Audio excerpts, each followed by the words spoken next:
it on my feed, and we will go from there. Moni, just so you know, we are most likely live right now. I advised. Hi, friends. Thank you. Yeah, I advised her to do that to make sure that. You guys. Well, I didn't want you spewing off a whole bunch of nasty stuff there, Moni. Yeah, because I told you guys. Know me. We've hung out backstage now, friend. So. I'm joking. Yeah. And all that stuff. So all right. Thank the gods Justin's here. So. All right. So we got the link. Justin, did you send out the new link? That's what I'm doing right now. Thank you. Oh, thank you, friend. Stream. No Hi, guys. problem. Yes. Well, hello. Some people get. All right. So. All right. So you want me to send you this link on Hangouts now, Justin? No, I got that, but yeah, send it for everybody else. You got it.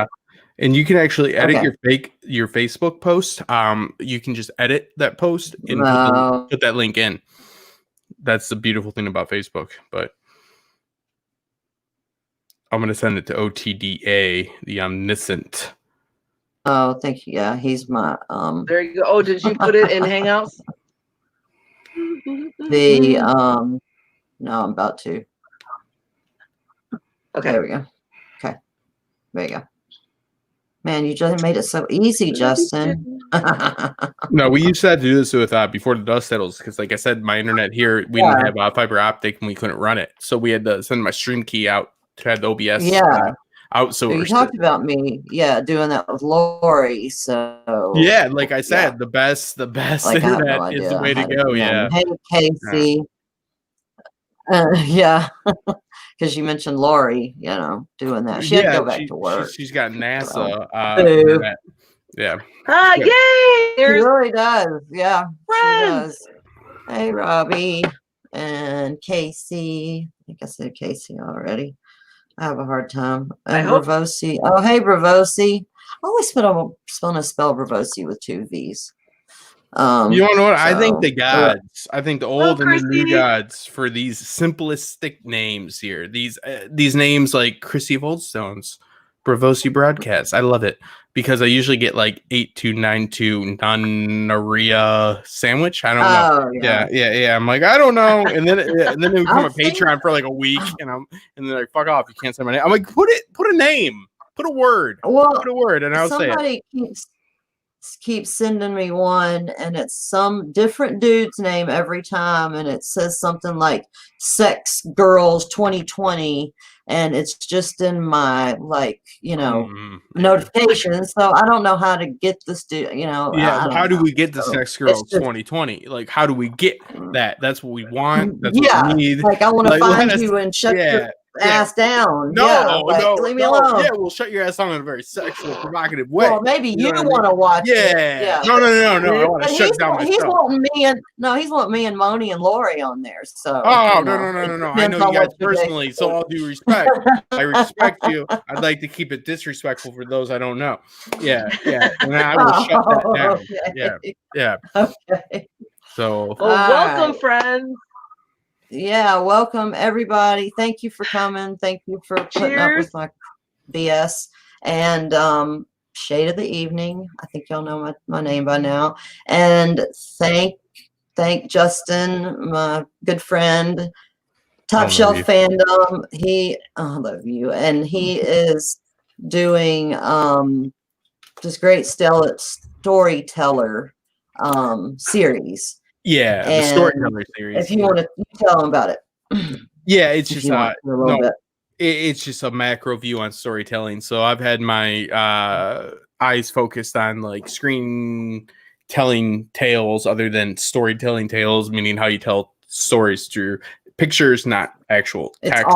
Yeah. So I'm quite off put, but very much so still attached to Duncan Egg when I had to go back to this for Carrie, my faithful friend and a great content creator, because I went from Spielberg stare to the old Oswald stare or scare. Yeah, something I'd rhyme that was better than that. But yeah, no, this is much more of an interpersonal story, and I'm loving it. So yeah, but I'm kind of off today. So yeah, I've been at Spielberg all day. Who tells me how to feel?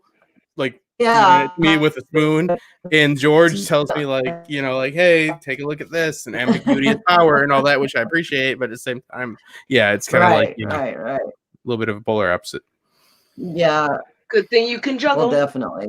Yeah. All right, and we have Moni the Magnificent, and I don't have the rest. Magnificent. I see the Magnificent Mad Ellipses. After the Mad Madam Mim, from Sword of the Stone. Who's the Mad Madam Mim? I like her. Oh, Cece's coming soon. Okay, Mad Madam Mim. You have to see that. You have to watch it, Kara. We'll have to do that. It's a cartoon. It's a good one. I know you like Disney cartoons. One. Of course, it's a cartoon. Madam Mim. I've never heard of that movie. Okay. What are we here to talk about? We left. Well, the internet went in and out last week, and so Moni and Laurie are much more up to date on this than I am. Where are we? That is the question. All right, put the glasses on. Wait, somebody's here. Hold on. I know, because it's sad. It's sad. We are at 166, and what we kind of left off with last our heroes and Sir Eustace. Hooray! Hello, Cece. They are riding to go do a blood price for Sir Eustace because he's sworn never to go back to Cold Moat Castle. And so they are on their way, and what was it? Oh, I think our last thought. Oh wait, no, that's my fans. As you could tell, it's a little warm here, so I've got the 80s vid thing going on. So they're off riding along, and the first thing he notices is like flies. The flies. It's so hot. So another parallel. I love them.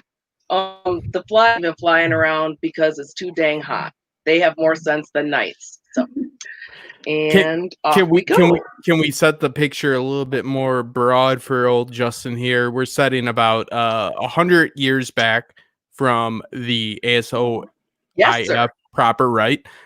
We are after the first Black Fire Rebellion, correct? Cece could give you a better timeline on that. Cece, welcome. And here she is. Hi, first time meeting you. I had my mic muted. Hey, Cece, I'm so glad you came, honey. And this is Justin Cece, and so what were y'all asking her about already? So this is just kind of the whole just like how did we get here from the Hedge Knight? Yes, yeah. So they were gone, from what I understand. They were gone for. Yeah, she's buffering. Gone. They were. This happened last time. My understanding is, it's been a little bit of. It's been 15 years. No, it's been a year and a half since their since Dunk and Egg have been together traveling, but it's been 15 years. She mentions it. Since the first No, you're absolutely right. Yeah, I'm sorry. Yeah. A year and a half, 15 years, because we're dealing with the Redgrass Field in retrospect. Right. Okay. And when the whole thing starts out, Justin, everything is brown and it's dead and it's all dried up, and they see two dead guys in a crow cage, and one of them's tongue's missing, and so Dunk has taken. This is after a pandemic of sorts, like we're dealing with now. Yeah, that happened too. Exactly. Yeah. Okay. Exactly. So all right. So we're dealing. They go through Dorne, and now they're up in pretty much around Highgarden. I have a great map. Yeah, they're in the Reach. They're in the Reach. Yes. Okay. Yes. So now they've traveled there to the Reach, and now they're there, and it's been about a year and a half since we met our protagonist. And now they're ready, and he is looking for the puppeteer. Am I wrong? He definitely was seeking her out down there in Dorne, I believe. It sounds like they did not actually meet up with her. I don't know for sure, but basically, it's Dunk's looking for love. he doesn't know how to deal with it, but he's looking for love in some sense. Well, yeah, she's tall. His puppeteer was nice and tall, and he's a giant, so he was like too tall, but not too tall for him. Yeah. Right, exactly. They definitely deal with that dichotomy here. I'll let you go. I just wanted to set it for me and for everybody else, because now it's about a year and a half after, about 100 years from A Song of Ice and Fire proper, for everybody watching. So we're dealing with the first Blackfire Rebellion, and we're dealing with where Dunk is as a hedge knight, and we're dealing with a lot of the A Clash of King issues that Bran has to deal with, as dealing with these petty problems. What seem like petty problems, right, within Lords. But we see that they're much more complex, and they're a very real issue, because this is like micro on the macro approach to it. Absolutely. And it's really, it is, I'm glad that you brought that up, because it's cool that because what happened is, what we've read so far in this. All right, I have two Miss Duncans. Hold on, honey. I'm not sure. Is that the right one? Where are my other friends? Wait, add to stream. I already did that. Add to stream. Okay. I can't believe the internet just did that and started buffering. Cool. You gotta be kidding me. Okay. Anyway.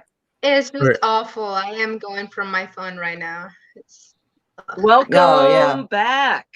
CC and How's Sanchez? Yeah, we're like switching around. I've just been trying to say hey to everybody. So he has taken, I think, CC, how long has he been with Sir Osgrey? Does it really say? Is that been a year and a half? Or no, they were in Dorne. So they went to Dorne. I'm having a hard time. How long have they been with Sir Osgrey? Not long. A matter of weeks.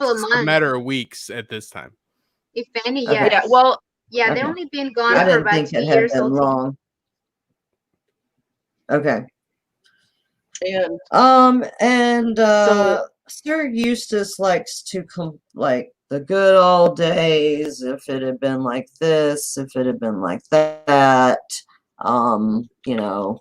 then this wouldn't have happened, and my sons wouldn't have died, and he's always like back in the good old days. That's what I get from Sir Eustace, and a lot of y'all think he's just grieving and stuff. But after reading this part of the story, I'm kind of like, what the hell? Because right when we start, he wants Dunk, and he gives Dunk the white cloak, and Egg and wearing his son's raiment or whatever, but he can't go over there because he's sworn a holy vow that he's not going to go in the castle unless he's occupying it. But it's kind of like, get over it, dude. Like, but we're also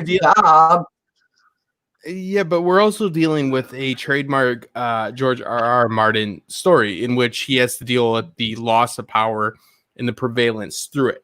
Of the Targaryens, which we see in A Song of Ice and Fire proper. So we have this in this story as well. The loss of power. They used to run everything. Now they don't. So it's this loss of the sense of entitlement in which they feel. And there's actually a good commentary on patriarchy here with female leaders.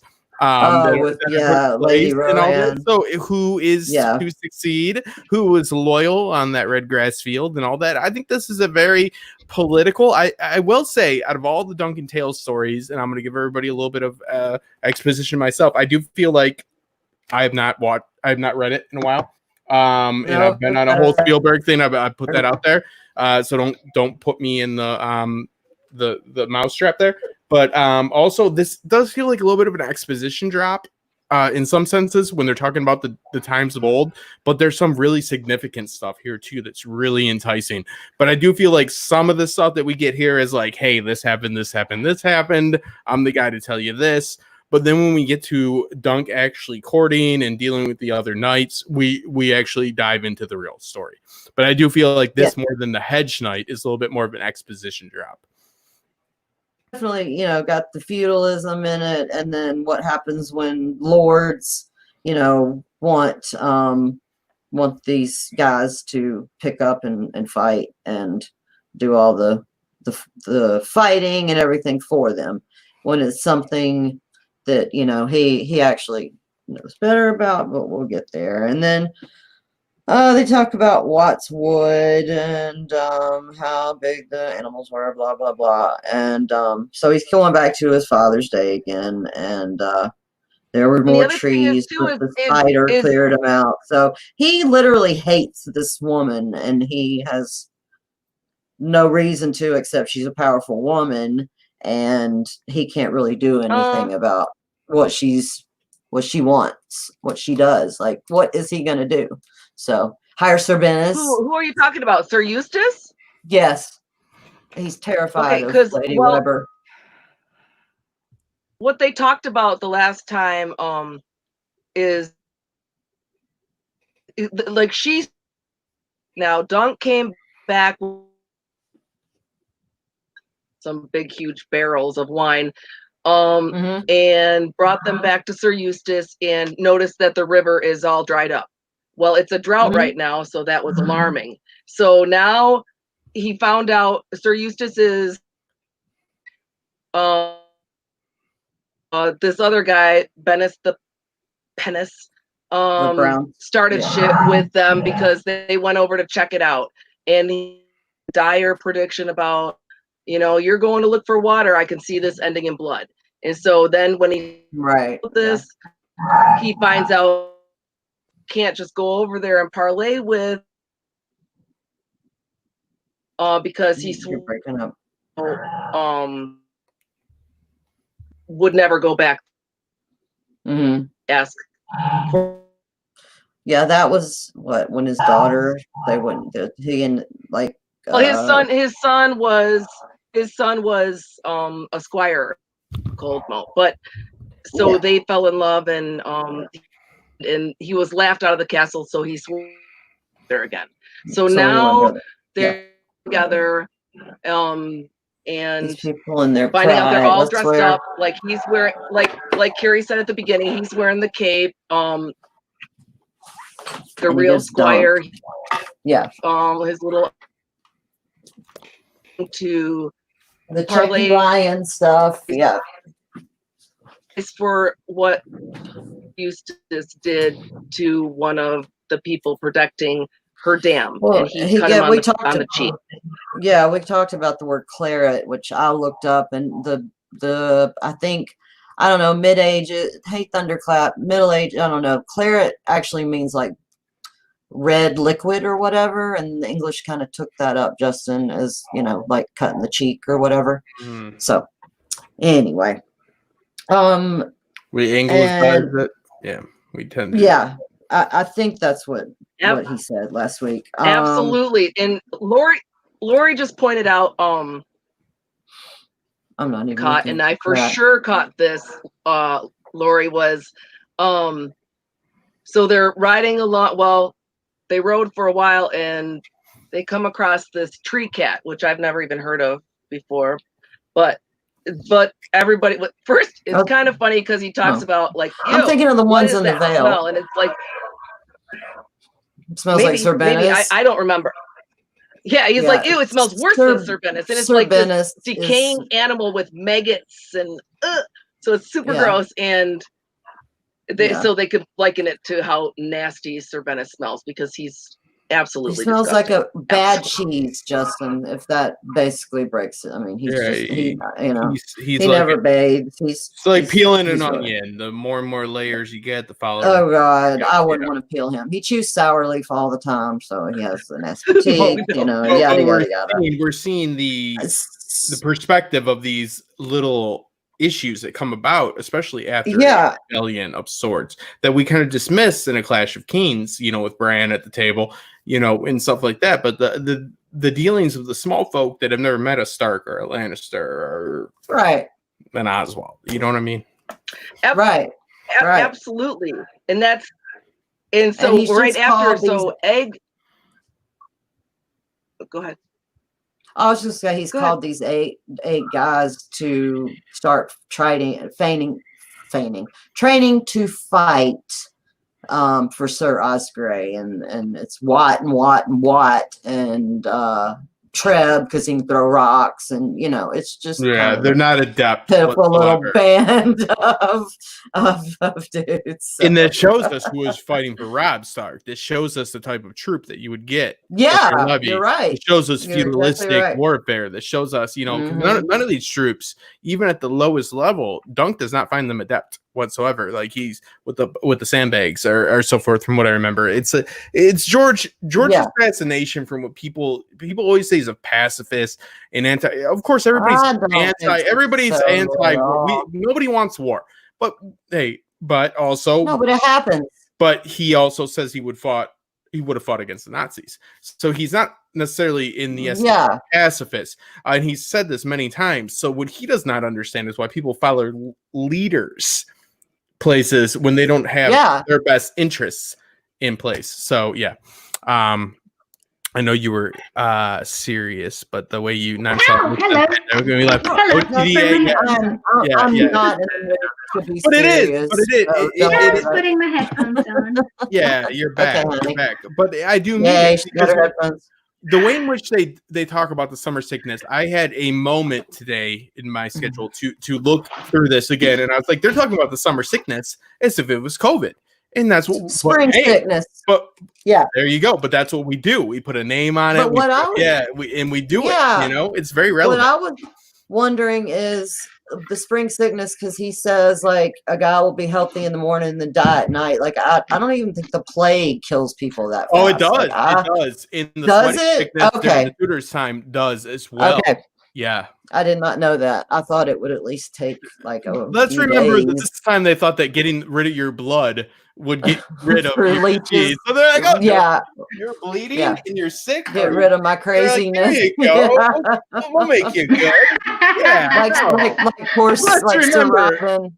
When the priest is your doctor and your doctor is your priest, there you go. You can know that this is probably not the best way to go. All right. Yeah. That's very practical. It's pragmatic. It is. Yeah. In a theological sense. Yeah. And about Sir Eustace. Go ahead, honey. Yeah. Did you say my name? Okay. I guess you didn't. I was just gonna get to the Dunk is just thinking to himself, it's too hot for talk, it's too hot for writing, it's too bloody hot. Too hot for anything. Eustace won't stop talking, and that's when they see the tree cat. And then we go on to the part where Eustace is leaving him. Carrie! Yes, ma'am. I'm so sorry. Parallel that I did never get to is with the parallel that I drew from Lee, because Sir Eustace is doing there, and it's back to Ned seeing the dead direwolf at the beginning. Oh yeah. Didn't think of that. Those books. That totally was, and that Thunderclap also pointed that out. That was the circle that I was trying to complete. So go ahead. So I didn't want to pass over that part. Yeah. Also to tag onto that, what the author is doing. There's a lot of background noise there. There's a lot of background noise. Children, I think. Sorry. It's okay. Is what they're also doing is they are making it a big deal about the heat, because why? What is the problem here? What is the conflict? The water. They want the water, right? Exactly. Yeah, and one thing I found really kind of poetic. I don't know if it's I guess it's kind of a foreshadowing, but when they get to the moat, I'm going ahead, but they look in it and Dunk thinks that it looks green and gold, the colors from the sun, which is what Osgrey, the guy who, she's stealing his water, that's his house colors. It's a Checky lion and gold and green and white.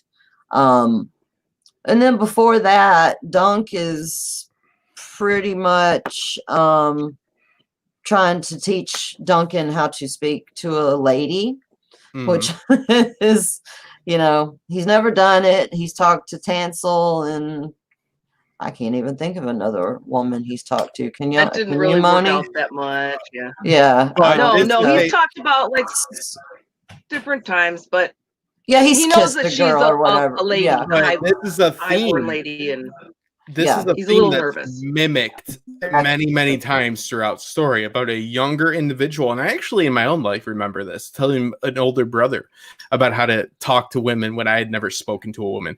And this is a trope that is used quite often in the story about a child telling a man about how to treat a woman, because that innocence, that innocent look. Now let's face it, that Aegon's got eggs. He also is like, well, he tells some whores that they look good too, like, so he gets a little real in there as well. But also it's that little bit of innocence, like, hey, tell her she's pretty, tell her that she makes you feel happy. And just speak a truth. Yeah. Because the first thing that Duncan says is like, well, what if she's horrible? Like, she's been married 4 times. She's probably this ugly. Yeah. Like, well, and Justin, you can find something. You can say that her ears are a nice shape. Shows her hand all like old lady fingers, and she's got a cowl over her head, so you can't like. It's mentioned he's like the witch context, but it is still an innocent child to a point within the feudalistic age. Yeah, I'll give it that. But it's true. No, Moni, you're right on. I love it. I think that it fits perfectly, and it's George's tale of that. Tom Hanks and Biggs, right? Or Big.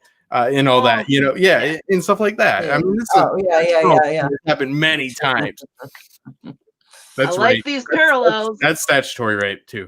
I like when Laurie says that, because he gets to the point where he says, "I like that the gown brings out both of the color of both your lovely eyes."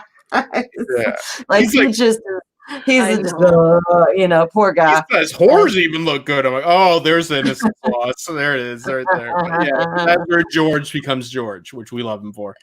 Well, it's funny. Like, I mean, he even says, even your nasty, like, you could say their ear is a nice shape. Really? Like, well, he got the day that I get that.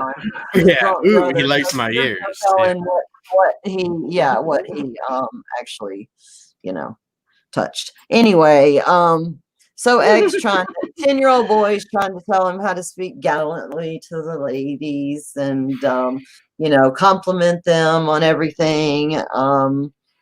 Needs to find something true to say. That's what my brother Darren does. Even ugly old whores have nice hair or well-shaped ears, is what Darren's advice is. Okay. Then it's a social divide, right? Something true. Well, yeah. Yes. Because you're not going to be complimenting them on much of any. That's not they're going to be their clothes or their shoes or you look into a child for adult advice because he's higher in the chain. You're exactly right. You know what I mean? Like this is the times in which they live in. It's like, well, a 10-year-old child that's higher. He asks them more. It's like, okay, yeah. I mean, then he starts talking about insects like it's just normal. You know what I mean? And Doug's like, whoa, I guess it's not. Yeah, but yeah, it is what it is. In how he says, because Doug, he's like, first thing he comes out, because he's doing all that inner something lovely, blah, blah, blah. He's like kind of stumbling through it in his head. And then he's like, you know what, being a head, why, how, and this. And he's just like, if I compliment her and she's hideous, and she's gonna know I'm full of shit. And she'll throw me in a sack. And right back is like, well, big enough, sir. Like, I mean, it's just like that kid, he is on like all the time. He's like, bam, with the comebacks. So and then he comes back with, again, we should just use my boot, which I would, we could use my boot instead. And he's, sorry if I cussed. Y'all probably heard all of that. Dad or somebody like in his, my stupid, there's the ring or something, I don't know.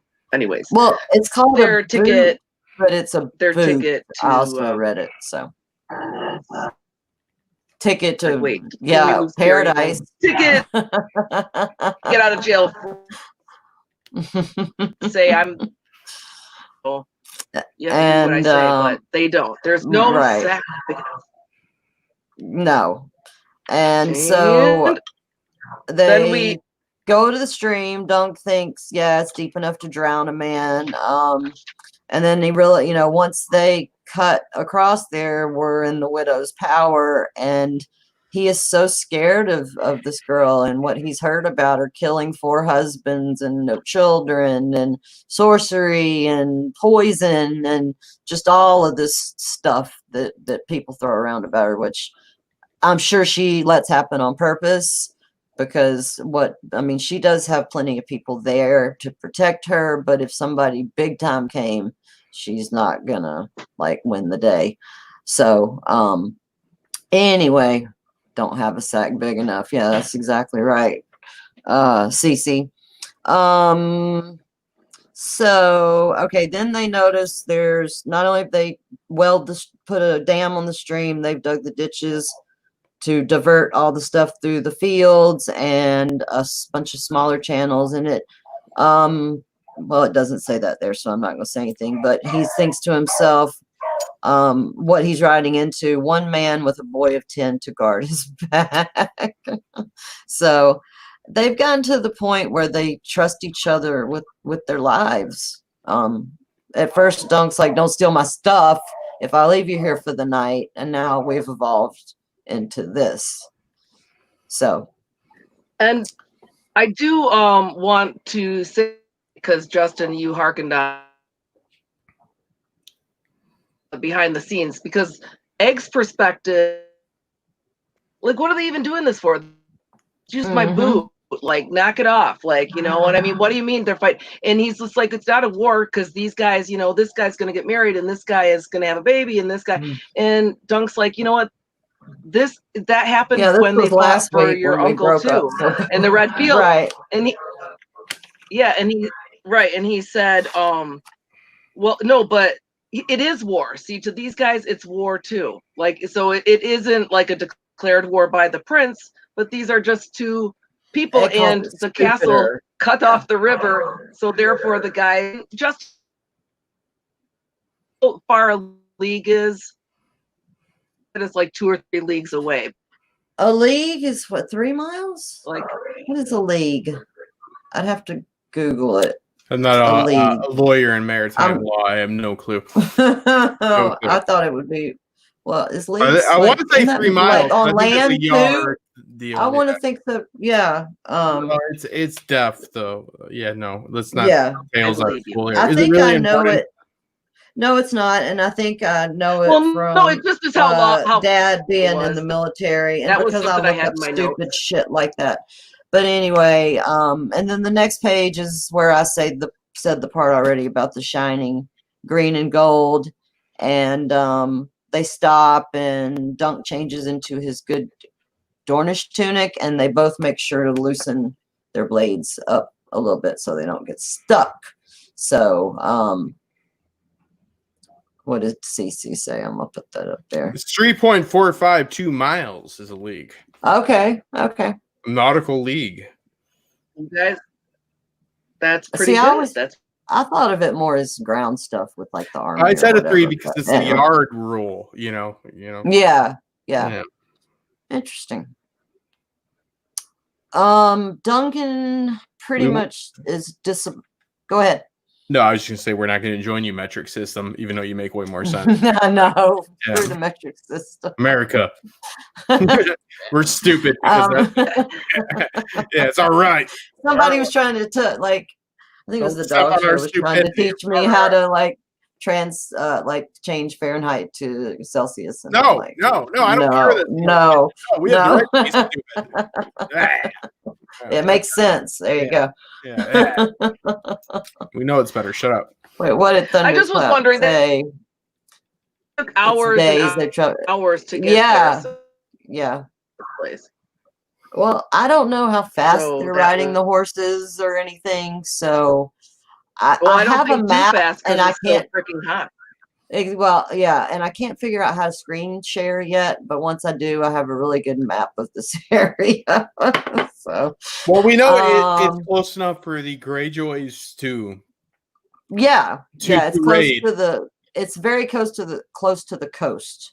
Yeah, the because arbor, the river. The rivers north, are enough inland that it's problematic, but it's not problematic for the Iron Islands because that's part of the problem here. So we do know that it's close enough, and there's evidence. that this was written in 2003. So there's evidence that, that George didn't foresee any more Black Fire rebellions, because this is now the first Black Fire rebellion. It was just the Black Fire rebellion at the time, of naming a bastard, not giving a rightful heir, and leaving it up with that power and ambiguity and things like that. But yeah, so we can assume that if you look at Castle Rock and you look at the Westlands over there, you can assume that it's not any further west than Old Town is. It's definitely before Old Town. Exactly. Yeah. Almost. Hypothetically. Okay. I mean, I don't think he knew. So. Being silly. Yeah. No.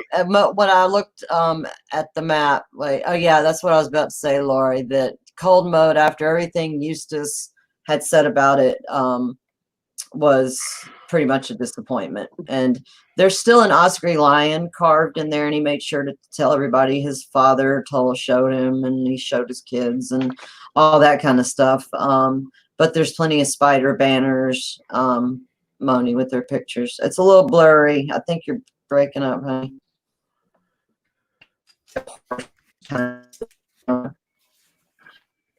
So last week we were Old Town, brother under. So talk it get her back ended up, and he has a cast named Long Chase. He's tall, but so sinewy, and I would assume like more skinny and just kind of, somebody Dunk could probably kick their ass if it came down to it. Even though he's not that great a fighter yet that we've seen, I think he could get him with just his strength. So anyway, there's more about this guy, but they meet the Blackbeard and No Beard, and Dunk finally gets a clout in the ear for the first time that this has happened in these stories. And that's when one of the guys, I don't know what he says, I didn't write it down, and smarting off, and Egg said something back like, hold on, I'll find it. Now he said, are you blind or only stupid? When the guy said he was a stable boy and not a hedge knight. So yeah, he's definitely got that I'm a king's son, so you're not going to treat me like you would anybody else, whether he comes out and says it or not, because dude holds a spear to his neck, and Duncan was just like, go tend to the horse and the mule, and we'll deal with it. So then comes along Sefton, who a lot of times reminds me of Samwell. He's I don't know if described as you read it like pudding like. That it is. Go ahead. Which I'm glad he put some funny stuff in here. I heard a little bit, Moni, but not everything. That's true, Lori. He's always mistaken for a stable boy. That's how he and Dunk met. All right, Moni, you're freezing up on me, hon. Oh, you're freezing up on me too, sis. Oh, okay. Well, what were you gonna say? Just that the beard. Like I don't know why that cracked me up. Like that he called him. Carrie, beard and beardlet. Read the chat. Read my chat. Modern time. He called him Beard, and then he's like, shh. But then of course our little Spitfire. Are you blind or only stupid? Tend the horses, boy. And he's like, I'm not gonna go tend the horse. That's when Dunk smacks him and says, "Yeah, go don't repeat it." So you don't get in big trouble. Hold on, I'm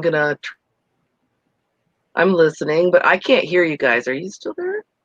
Yeah, I'm cautioning a restart on this. I know I wasn't before, but I'm getting a lot of echo. I cannot hear anybody, and people in the chat also cannot.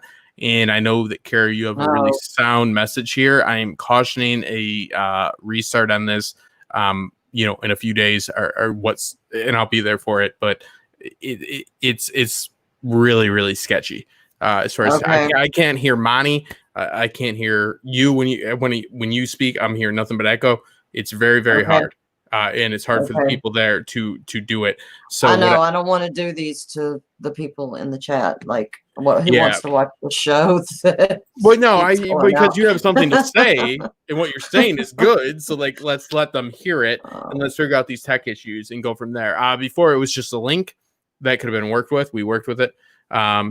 Yeah, the OTDA. I've been talking with him. So yeah, I think that you. Thanks, I mean, it's my. I mean, this is your channel. Do what you want to do? But I would suggest that, and I will be here for it. But everybody has coming back in. I can't hear Moni when she has something important to say. You all have really insightful things to say, and the technology is stopping you from saying it for other people. You know what I mean? Like, it used to work fine, so I don't know what what's happening. Reschedule it for the next week, and we'll reconvene. I think it's the best way to go. And I'm sorry to everybody out there for you. You know what I mean? Like, and I dealt with this a lot. Yeah. I dealt with this a lot. I dealt with shit like this all the time. You know what I mean? And I still deal with issues like crazy. I'm not some big shot or anything like that. The issues don't go away.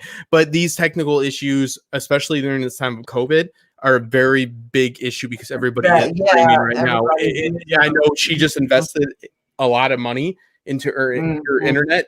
She has put the money into it. So please keep that in mind and don't unsubscribe or something like that. She has put the money in, but sometimes that does not matter. At this time, listen, I paid a lot of money for mine to be able to do it. We used to have to subcontract out by OBS, and now we're able to do it. And I have still gotten on that borderline point where it's like, can I stream or not? Because of the multitude of people that are out there. So yeah, I would just suggest that, and we will reconvene. Okay. You know, because you have wonderful things to say. Why don't let it fall on deaf ears? Thank you, guys. Subscribe. Okay. All right. Thank you, Justin. All right. Justin, thank you, Gary. Thank you, Moni. As always, and if you feel sick, figured out. Everybody, you just hack it off. Just get rid of it. I don't think Justin should be left alone with a sword. Yeah. Okay. Hey, I've lived it. All right. Good night, everyone. Have a great one. Peace and love. Chaka Khan. Wait.